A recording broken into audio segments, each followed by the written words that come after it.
अंग, बेन एवं पृथु चरित्र। ध्रुव जी के वंश में एक राजा हुआ था अंग। अंग के यहाँ हुआ बेन। अंग सदाचारी था और बेन दुराचारी। बेन के शासनकाल में प्रजा बहुत दुखी हो गई। बेन राजा के शासनकाल में अधर्म बढ़ गया तो ब्राह्मणों ने शाप देकर उसका नाश किया। राजा के बिना प्रजा दुखी होने लगी। बेन राजा के शरीर का मंथन किया। प्रथम एक काला पुरुष प्रकट हुआ। नीचे के भाग में पाप होने के कारण उसका मंथन करके प्रथम तो पाप निकाल दिया गया। नाभि से नीचे का भाग उत्तम नहीं है, उसके ऊपर का भाग उत्तम कहा गया है। नाभि से नीचे के भाग का सुख लेने जैसा नहीं है। मनुष्य के ऊपर का भाग अपवित्र है। फिर ऊपर के पवित्र भाग का बाहुओं का मंथन वेद मंत्रों द्वारा किया गया। उससे पृथु महाराज का प्राकट्य हुआ। श्रीधर स्वामी ने कहा है कि इन लोगों ने बाहुओं का मंथन किया, अतः अर्चन भक्ति रूप पृथु महाराज प्रकट हुए। यदि हृदय का मंथन किया गया होता तो साक्षात नारायण प्रकट हुए होते। पृथु महाराज अर्चन भक्ति के स्वरूप है, अतः उनकी रानी का नाम अर्ची है। अर्चन भक्ति में पृथु श्रेष्ठ है। वे नित्य महाअभिषेक करते थे, अतः उनके शासनकाल में प्रजा सुखी हुई। उन्होंने अश्वमेध यज्ञ भी किया। इस यज्ञ में अश्व को बंधन रहित करके उसकी इच्छानुसार घुमाया जाता है। यदि अश्व कहीं बाधा न जाए तो यज्ञ में उसका बलिदान किया जाता है। अश्व वासना का स्वरूप है। यदि वह किसी विषय के बंधन में फंसे तो आत्म स्वरूप में लीन होता है। यदि वासना किसी विषय के बंधन में फंस जाए तो विवेक से युद्ध करके उसे शुद्ध करना होता है। पृथु के इस अश्वमेध यज्ञ में इंद्र ने बाधा उपस्थित की। वे उस अश्व को ले गए। उस यज्ञ में अत्रि महाराज बैठे हुए थे। पृथु का पुत्र घोड़ा वापस ले आया। उस समय भगवान प्रकट हुए। पृथु ने भगवान से प्रार्थना की, मैं मोक्ष की इच्छा नहीं रखता, क्योंकि वहाँ आपकी कीर्ति की कथा सुनने का सुख नहीं मिल पाता। मेरी तो एक ही प्रार्थना है कि आपकी कथा के श्रवण के लिए मुझे 10,000 कान दे, कि जिससे मैं आपकी लीला कथा सुनता रहूं। आपके एक चरण की सेवा चाहे लक्ष्मी जी करें, किंतु दूसरे चरण की सेवा मैं करना चाहता हूँ। पृथु राजा ने धर्मानुसार प्रजा का पालन किया और पृथ्वी में समाहित कई प्रकार के रसों का युक्तिपूर्वक दोहन किया। उन्होंने अपनी प्रजा को बार बार धार्मिक शिक्षा दी। वे चाहते थे कि उनकी प्रजा धर्म की मर्यादाओं का पालन करे। पृथु महाराज गाय तथा ब्राह्मणों का पालन करते थे। गाय घास खाकर दूध देती है। ब्राह्मण साधारण भिक्षा से जीवन निर्वाह करके सभी को ज्ञानदान करता है। जब संपत्ति की अपेक्षा अच्छे संस्कार और धर्म की आवश्यकता अधिक महसूस होगी और वृद्धिगत भी होगी, तभी देश सुखी होगा। पृथु महाराज एक बार रानी अर्ची के साथ बैठे हुए थे कि वहाँ सनत कुमार आए। उनके सत्संग से राजा को वैराग्य उत्पन्न हुआ। वे अर्ची के साथ वन में गए। पृथु महाराज स्वर्ग में गए। सनत कुमारों के उपदेश से उन्होंने वनवास लिया। प्राचीन काल में तो राजा भी राजत्याग करके वन में बसकर प्रभु भजन करते थे, किंतु इस अर्थ और भोग प्रधान काल में वनवास करने की इच्छा किसी को होती ही नहीं है। फिर सुख शांति मिले तो कैसे मिले। हरे कृष्ण। पृथु की वंश परंपरा, रुद्र गीता एवं नारद जी का वरही राजा को उपदेश। पृथु के पश्चात उनका पुत्र विजिताश्व राजा बना। वे 3 बंधु थे, हर्यक्ष, धूम्रकेश और वृक। इसके पश्चात अंतर्धान के यहाँ हविर्धान और हविर्धान के यहाँ प्राचीन बरही राजा हुआ। प्राचीन बरही राजा के यहाँ प्रचेता हुए। प्रचेता नारायण सरोवर के किनारे आए। नारद जी ने उसको रुद्र गीता का उपदेश दिया।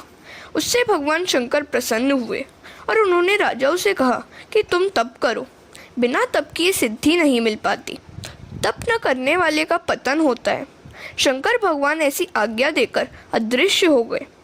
शंकर के बताए हुए स्तोत्रों का जप करते हुए प्रचेता तपश्चर्या करने लगे। नारद जी ने उस समय बरही राज से प्रश्न किया, तुमने यज्ञ तो अनेक किए, क्या तुम्हें शांति मिली? राजा ने कहा, नहीं। नारद जी ने कहा, तो फिर तुम ये यज्ञ क्यों कर रहे हो? राजा कहता है, मुझे प्रभु ने बहुत कुछ दिया है, अतः मैं यज्ञ कर रहा हूँ। यज्ञों के द्वारा मैं ब्राह्मणों की सेवा कर रहा हूँ। यज्ञ के द्वारा भी संपत्ति का समाज सेवा में सदुपयोग कर रहा हूँ। यज्ञ से भी तो वैसी शांति नहीं मिल पाती है। नारद जी प्राचीन बरही राजा को समझा रहे हैं, जन्म मृत्यु के चक्र से जीव मुक्त हो पाए तभी पूर्ण शांति प्राप्त हो सकती है। यज्ञ से तेरा कल्याण नहीं होगा। कल्याण के लिए चित्त शुद्धि आवश्यक है। चित्त शुद्धि होने के पश्चात एकांत में बैठकर ध्यान करने की आवश्यकता है। केवल यज्ञ करने से ईश्वर का साक्षात्कार नहीं हो सकता। तू स्वर्ग में तो जाएगा, किंतु तेरे पुण्यों का क्षय होगा, अतः स्वर्ग में से तुझे निकाल दिया जाएगा। इसलिए शांति से बैठकर तू आत्मस्वरूप का चिंतन कर। तुझे अपने ही आत्मस्वरूप का ज्ञान नहीं है, अब यज्ञ करने की आवश्यकता नहीं है। शांतिपूर्वक ईश्वर की तू आराधना कर। राजा ने कहा, आप बड़ा अच्छा उपदेश दे रहे हैं। नारद जी कहते हैं, तुझे अपने ही स्वरूप का ज्ञान नहीं है। जो स्वयं के स्वरूप को पहचान नहीं सकता वह ईश्वर को कैसे पहचान सकेगा। मैं एक कथा सुनाता हूँ, ध्यान से सुन। हरे कृष्ण। पुरंजनोपाख्यान। प्राचीन काल में एक पुरंजन नाम का राजा था। उसके एक मित्र था अविज्ञात। पुरंजन को सुखी करने के लिए अविज्ञात हमेशा प्रयत्नशील रहता था। फिर भी अपने प्रयत्न की उसे भनक भी न पड़े, उसका भी वह ध्यान रखता था। ईश्वर ही अविज्ञात है। ईश्वर अज्ञात रूप से जीव की सहायता करता है। जीवात्मा पुरंजन को सुखी करने के लिए ईश्वर अविज्ञात दृष्टि करता है, अनाज उत्पन्न करता है। फिर भी वह पुरंजन को खबर तक नहीं होने देता। पुरंजन भी यह नहीं सोचता कि वह किसी की सहायता के कारण सुखी है। परमात्मा की लीला अविज्ञात है, वहाँ बुद्धि कुछ काम नहीं दे सकती। भगवान कहते हैं कि अशन करने का काम तेरा है और पाचन करने का काम मेरा है। पचामी अन्नम चतुर्विधम। जीव भोजन करता है और परमात्मा पाचन करते हैं। पेट में ठाकुर जी अग्नि के रूप में बसे हुए हैं। भोजन कर लेने के बाद भगवान कहते हैं कि अब तेरा काम है सोने का और मेरा काम है जागने का। मान लो कि हम गाड़ी हैं, जीवात्मा यात्री है और परमात्मा चालक। यदि भगवान सो जाए तो अच्युतम केशवम हो जाए। रेलवे का इंजन चालक सो जाए तो गाड़ी रुक जाती है। यात्री सो सकता है, चालक सूत्रधार ईश्वर नहीं। फिर भी जीव कभी सोचता तक नहीं है कि उसे सुख से विदा देने वाला कौन है। सत्कर्म का संकल्प करने वाले को तो भगवान भी बल देते हैं। प्रभु का भजन प्रातःकाल में किया जाता है। सूर्योदय के पश्चात औरों के रजोगुण तमोगुण के रजगण तुम्हें प्रभावित करेंगे, अतः तुम अच्छे ढंग से भजन नहीं कर पाओगे। जीव चाहे सो जाए, भगवान कभी नहीं सोते। पुरंजन जीवात्मा है, वह सोचता है कि मैं किसके कारण सुखी हूँ। सदा सर्वदा उपकार करने वाले ईश्वर को भूलकर घूमता फिरता हुआ वह 9 द्वार वाली एक नगरी में प्रविष्ट हुआ। यह नगरी है मानव शरीर। वहाँ पहुँचने पर एक सुंदरी से मिलन हुआ। पुरंजन ने उससे उसका परिचय पूछा। स्त्री ने कहा कि मैं यह तो नहीं जानती कि मैं कौन हूँ, किंतु मैं तुम्हें सुखी अवश्य करूँगी। पशु जाति भेद मानते हैं। भैंस को देखने से बैल विकारी नहीं होता। लोग गीता जी पढ़ते तो हैं, किंतु उसे व्यावहारिक रूप नहीं देते। भगवान ने कहा कि ये जातियाँ वर्णाश्रम मैंने बनाए हैं। फिर भी आजकल के सुधरे हुए लोग कहते हैं कि हम वर्णाश्रम की व्यवस्था को नहीं मानते। जिसके जीवन में संयम नहीं है, सदाचार नहीं है, धर्मनिष्ठा नहीं है, प्रभु प्रेम नहीं है, वह सुधरा हुआ माना जाए या बिगड़ा हुआ। उनका जीवन सुधरा नहीं, बिगड़ा ही है। सुधरे हुए लोग कहते हैं कि यह स्त्री बड़ी सुंदर है। सुंदर होनी चाहिए, फिर जाति चाहे कोई भी हो। कुल गोत्र का विचार किए बिना पुरंजन ने उस स्त्री से विवाह किया। उस सुंदरी में वह इतना आसक्त हो गया कि उसके घर 1100 पुत्रों का जन्म हुआ। उस स्त्री का नाम था पुरंजनी। वे पुत्र आपस में झगड़ते थे। बुद्धि ही पुरंजनी है। 11 इंद्रियों के सुखोपभोग की इच्छा ही 1100 संतानें हैं। एक एक के 100 पुत्र। इन पुत्रों के पारस्परिक युद्ध का अर्थ है संकल्प विकल्पों का संघर्ष। एक विचार उत्पन्न हुआ नहीं कि दूसरा उसे दबोचने दौड़ता है। 11 इंद्रियों में यह जीव फंस गया है। पंच प्राण शरीर की रक्षा करते हैं। इंद्रिय सुखोपभोग के संकल्प विकल्प ही 1100 संतानें हैं। संकल्प विकल्प से जीव बंधन में पड़ता है। बुद्धिगत संकल्प विकल्प जीवात्मा को रुलाते हैं। कई वर्षों तक पुरंजन ने इस प्रकार सुखोपभोग किया। कालदेव मृत्यु की पुत्री जरा के साथ विवाह करने की इच्छा कोई नहीं करता। पुरंजन की अनिच्छा होते हुए भी जरा ने उससे विवाह कर लिया। जो भोग का सुख लूटता है उसे जरा से अर्थात वृद्धावस्था से विवाह करना ही पड़ता है। हमेशा याद रखो कि कभी न कभी वृद्धावस्था तो आएगी ही। जवानी तो जवानी अर्थात यौवन तो जाएगा ही। योगी कभी वृद्धावस्था नहीं पाता। फिर एक रोज मृत्यु का सेवर प्रज्वर आया। प्रज्वर है अंतकाल का ज्वर।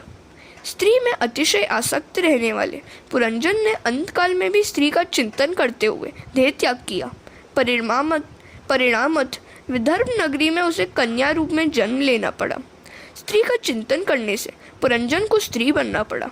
यह बात पुरुषों को चेतावनी देती है कि वे किसी स्त्री का अधिक चिंतन न करें, अन्यथा अगले जन्म में साड़ी पहननी पड़ेगी, किसी की पत्नी बनना पड़ेगा, संतानें होंगी, कठिनाइयाँ झेलनी पड़ेगी, जिनका विचार मात्र कपकपी कराने वाला है। हरे कृष्ण। पुरंजन पुरुष था, किंतु बार बार स्त्रियों का चिंतन करते रहने से उसे अगले जन्म में स्त्री बनना पड़ा। कोई हमेशा के लिए पुरुष या स्त्री नहीं रह सकता। वासना के अनुसार शरीर बदलता रहता है। पुरंजन ने केवल जवानी में ही पाप किया था। बाल्यावस्था और वृद्धावस्था में तो उसने सत्कर्म किया था। इन्हीं के पुण्यों के कारण उसका जन्म एक ब्राह्मण के घर में कन्या रूप में हुआ। विदर्भ देशवासी उस कर्मकांडी ब्राह्मण के घर में दर्भ का विशेष उपयोग होता था। मर्यादा धर्म का पालन करने पर उसका विवाह द्रविड़ देश के पांड्य राजा के साथ हुआ। कर्म करने से चित्त शुद्धि होने के बाद विवाह हुआ। द्रविड़ देश तो है महारानी भक्ति का नहर। पांड्य राजा अर्थात भक्त पति से विवाह हुआ। कर्म करने से चित्त शुद्धि हो तो भक्ति की जा सकती है। लोग मानते हैं कि भक्ति मार्ग सरल है, किंतु यह अतिशय कठिन मार्ग है। मर्यादा धर्म का पालन किए बिना भक्ति का उदय नहीं हो पाता। चित्त की शुद्धि बिना भक्ति का उदय नहीं होता। अंत में परमात्मा का अनुभव करने के लिए ज्ञान आवश्यक है। भक्त पति के साथ विवाह होने पर कन्या और 7 पुत्रों का जन्म हुआ। कन्या है कथा श्रवण में, सत्संग में रुचि। इस प्रकार भक्ति का जन्म हुआ। 7 पुत्र भक्ति के 7 प्रकार है: श्रवण, कीर्तन, पाद सेवन, अर्चन, वंदन, दास्य अर्थात 7 प्रकार की भक्ति सिद्ध हुई। भगवान के नाम, रूप, गुण, प्रभाव, लीलाओं का कान से श्रवण, मुख से कीर्तन और मन से स्मरण करने पर क्रमश श्रवण, कीर्तन और स्मरण भक्ति सिद्ध होती है। प्रभु की सेवा करने से अर्चन भक्ति सिद्ध होती है। प्रभु की मूर्ति को वंदन करने से वंदन भक्ति सिद्ध होती है। ये 7 प्रकार की भक्ति मनुष्य अपने प्रयत्न से प्राप्त और सिद्ध कर सकता है, किंतु 8वीं सख्य भक्ति और 9वीं आत्मनिवेदन भक्ति प्रभु कृपा से ही प्राप्त और सिद्ध हो सकती है। श्रवण आदि 7 प्रकार की भक्ति सिद्ध करने के बाद एक बार पति की मृत्यु के समाचार से दुखी हुई उस कन्या को परमात्मा ने सद्गुरु के रूप में आकर बोध दिया। भक्ति के 7 प्रकार सिद्ध होने पर परमात्मा सख्य का दान करते हैं, आत्मनिवेदन का दान करते हैं। अर्थात जिस मित्र को, जिस अविज्ञात को यह जीव माया के कारण भूल गया था, वही सद्गुरु के रूप में आया है। इसका अर्थ यह है कि यह अविज्ञात के रूप में परमात्मा ने वहाँ आकर ब्रह्म विद्या का उपदेश दिया कि तू मुझे छोड़कर मुझसे दूर हुआ और 9 द्वार वाली नगरी में रहने गया, तब से तू दुखी हो रहा है। तू अपने स्वरूप को पहचान। लौकिक सुख में मनुष्य इतना तो फंसा हुआ रहता है कि वह अपने आत्म स्वरूप का विचार ही नहीं करता। तत्त्वमसि, तू मेरा मित्र है, मेरा अंश है, मेरा स्वरूप है। तू स्त्री पुरुष रूप नहीं है। तू मेरी ओर देख। पुरंजन पर प्रभु के सम्मुख हुआ। जीव और ब्रह्म का मिलन हुआ। जीव कृतार्थ हुआ। तू पुरंजन राजा है। तू कई बार स्त्री बना और कई बार पुरुष, फिर भी तुझे तृप्ति नहीं हुई। अब भी जगत में कब तक और कितना भटकना है। परमात्मा का आश्रय लेकर उसका चिंतन करते हुए उसके स्वरूप में लीन होगा तो तू कृतार्थ हो जाएगा। भक्तमाल में अमरदास जी की एक कथा है। एक बार अमरदास जी ने अपनी माता से पूछा, माता, मैं तेरे विवाह के समय कहाँ था? तो माता ने कहा, बेटा, मेरे विवाह के पश्चात तेरा जन्म हुआ है। तो पुत्र ने कहा था, माता, तू गलत कहती है। उस समय भी मैं कहीं पर तो था ही। मेरा वह मूल निवास कहाँ है? हमारी यह बुद्धि जानती है कि हमारा मूल निवास स्थान कहाँ है, अतः जीव जगत में भटकता फिरता है। नारद जी ने प्राचीन बरही राजा को पुरंजन का आख्यान कह सुनाया। विषयों में जीव ऐसा फंसा हुआ है कि वह सोचता तक नहीं है कि वह कौन है। फिर यह परमात्मा को तो पहचान ही कैसे सकेगा? अपने को जो पहचान नहीं पाता, वह भगवान को कैसे पहचान सकेगा? इस तरह जीवात्मा की कथा सुनकर प्राचीन बरही राजा को आनंद हुआ और बोला कि मैं अब कृतार्थ हो गया, अब मैं मात्र यज्ञ नहीं करता रहूँगा। वे अब भगवत चिंतन करते हुए भगवान में लीन हो गए। कथा मनुष्य को उसके दोषों से परिचित कराती है और मुक्त भी कराती है।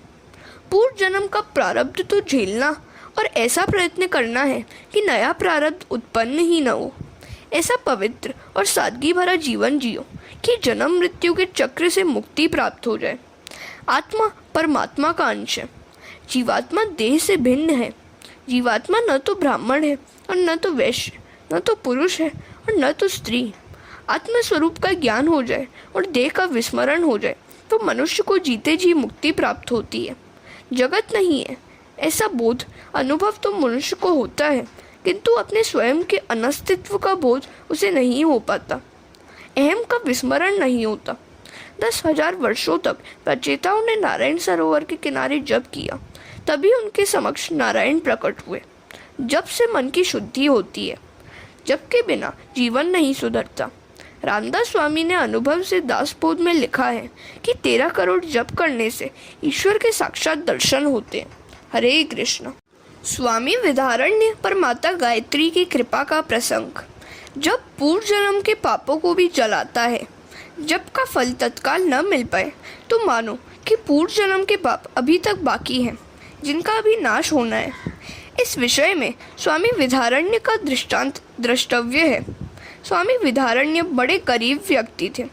अर्थ प्राप्ति के हेतु उन्होंने गायत्री मंत्र के 24 पुरस्चरण किए, किंतु अर्थ प्राप्ति न हो सकी।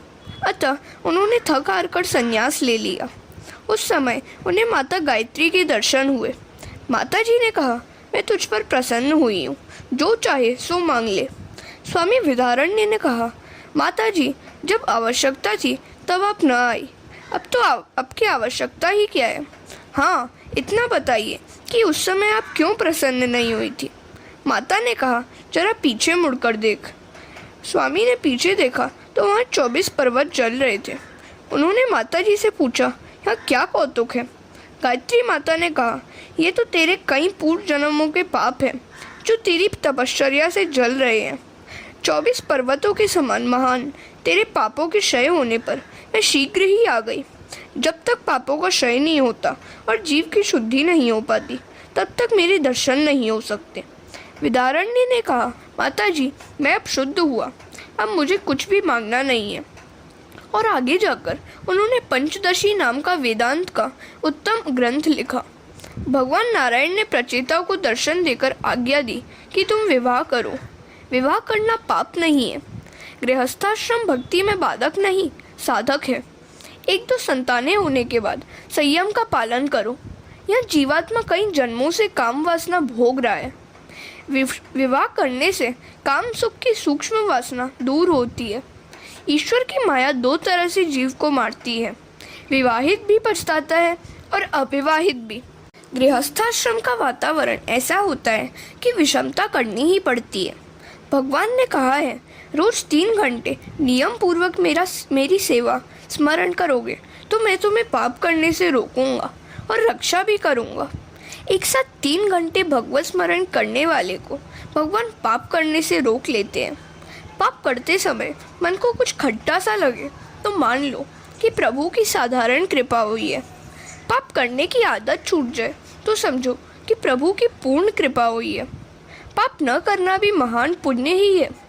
पाप की माता है ममता और पिता लोभ, उनका अवश्य त्याग करो। प्रभु सेवा जगत सेवा है। प्रभु सेवा के बिना देश सेवा सफल नहीं होती।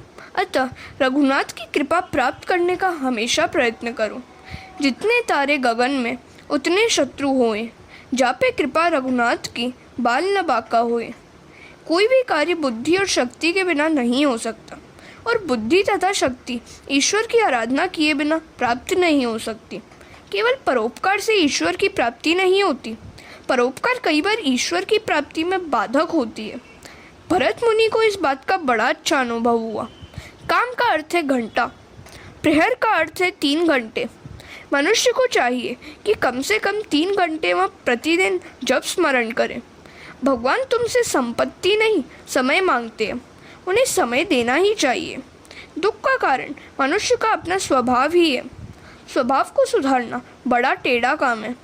तीर्थ स्थान से विष्णु याग करने से स्वभाव नहीं सुधरता, परमात्मा के ध्यान से जप करने से स्वभाव सुधरता है। अनेक जन्मों से यह जीव पाप करता आया है। पाप करने का स्वभाव भगवान के जप से, भगवान की कृपा होने से ही छूटता है। गृहस्थों को प्रचेताओं की कथा द्वारा बोध दिया गया। भगवान कहते हैं तुम मेरे लिए 3 घंटे खर्च करो, मैं 21 घंटे तुम्हारी निगरानी करूँगा। हे जीव, मैं तुझे पाप से रोकूंगा। हरे कृष्ण। जो मनुष्य भगवत दर्पण बुद्धि से कर्म करता है और जिसका समय मेरी कथा वार्ता में व्यतीत होता है, उसके लिए गृहस्थाश्रमी होने पर भी घर बंधन का कारण नहीं होता। वह इस संसार में नहीं फंसता और यह संसार उसे नहीं फंसा पाता। अन्यथा गृहस्थाश्रम में कामासक्ति और अर्थासक्ति बढ़ती है। सभी को पूर्व के प्रारब्ध कर्मानुसार ही संतति और संपत्ति मिलती है, अतः उसका हर शोक मनाना नहीं चाहिए। उसकी चिंता छोड़कर भगवान के भजन में लग जाओ। मन के शुद्ध होने पर जानो कि भगवान की कृपा हुई है। अन्यथा मनुष्य की वृत्ति तो अहरण की, वह लोहे का टुकड़ा जिस पर रखकर लोहार लोहे पर घन चलाता है, चोरी और सुई का दान करने की होती है। ऐसी वृत्ति छोड़नी चाहिए और मिट्टी, पत्थर और कांचन को एक समान मानने की दृष्टि प्राप्त करनी चाहिए। राका बाका जैसा वैराग्य होना चाहिए। राका और बाका नामक पति पत्नी कहीं जा रहे थे। राका आगे था और बाका पीछे। रास्ते में राका ने देखा कि एक सुवर्ण हार पड़ा हुआ है। उसने सोचा कि हार को देखकर बाका की दृष्टिमति भ्रष्ट हो जाएगी, तो वह उस हार को धूल से ढकने लगा। उसे ऐसा करते देखकर बाका ने पूछा, तुम यह धूल क्यों इकट्ठी कर रहे हो? राका ने कहा कि वैसे तो कोई बात नहीं है, किंतु बाका ने जब सच्ची बात जानी तो उसने कहा, धूल को धूल से क्यों ढक रहे हो? क्या अभी तक तुम्हारी दृष्टि में सुवर्ण और धूल दो भिन्न भिन्न वस्तुएं हैं? ऐसी भावना तुम्हारे मन में कैसे रह गई है? तो राका ने कहा, तू तो मुझसे भी आगे बढ़ गई। तेरा वैराग्य तो बाका है और पत्नी का नाम ही बाका पड़ गया। संतों के मन में धूल और सुवर्ण एक समान होते हैं। ऐसी अनासक्ति भाव होना चाहिए। किए हुए सत्कर्मों को, पुण्यों को भूल जाओ। पुण्य का अहंकार अच्छी बात नहीं है। इस अहंकार के गए बिना चित्त शुद्धि शक्य नहीं है। पुण्य को भूल जाओ, किंतु किए हुए पापों का सदा याद रखो। महाभारत में वर्णित राजा ययाति का उदाहरण द्रष्टव्य है। अपने किए हुए पुण्यों के बल से राजा ययाति सशरीर स्वर्ग में गए। उन्होंने इंद्रासन पर बैठना चाहा। इंद्र भयभीत होकर बृहस्पति के पास गया और सारी परिस्थिति बताकर मार्गदर्शन मांगा। तो बृहस्पति ने इंद्र से कहा, तू ययाति राजा से पूछ कि उन्होंने पृथ्वी पर कौन कौन से पुण्य किए हैं जिनके बल से वे इंद्रासन पर बैठना चाहते हैं। अपने पुण्यों का वर्णन करने से उन पुण्यों का क्षय होगा। इंद्र ने बृहस्पति के परामर्श के अनुसार ययाति से पूछा। ययाति ने अपने पुण्यों का स्वयं ही वर्णन किया, अतः उन पुण्यों का क्षय हो गया और फलतः उनका स्वर्ग से पतन हुआ।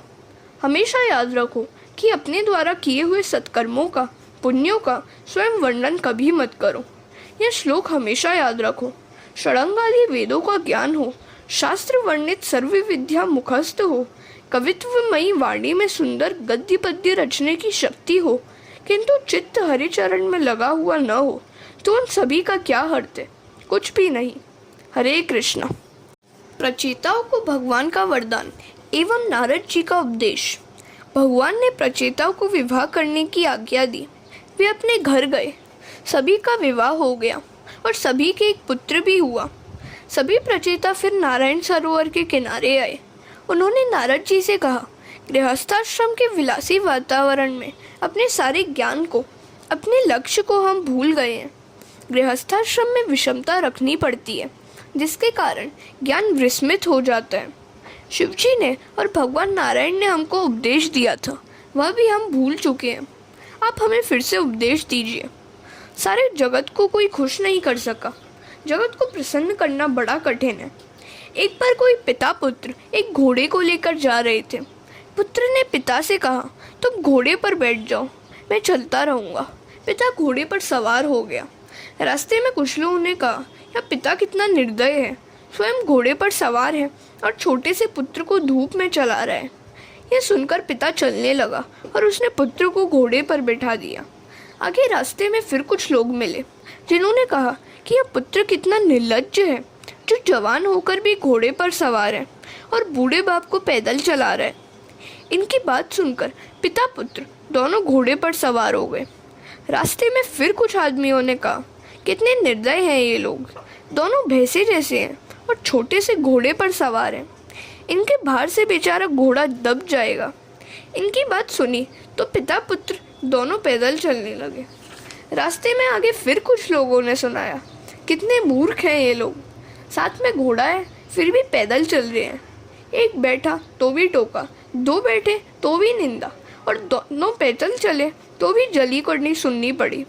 जगत में कैसा व्यवहार रखे, कैसा बर्तन रखे, यह समझ में नहीं आता। किंतु परमात्मा को प्रसन्न करना इतना कठिन नहीं है।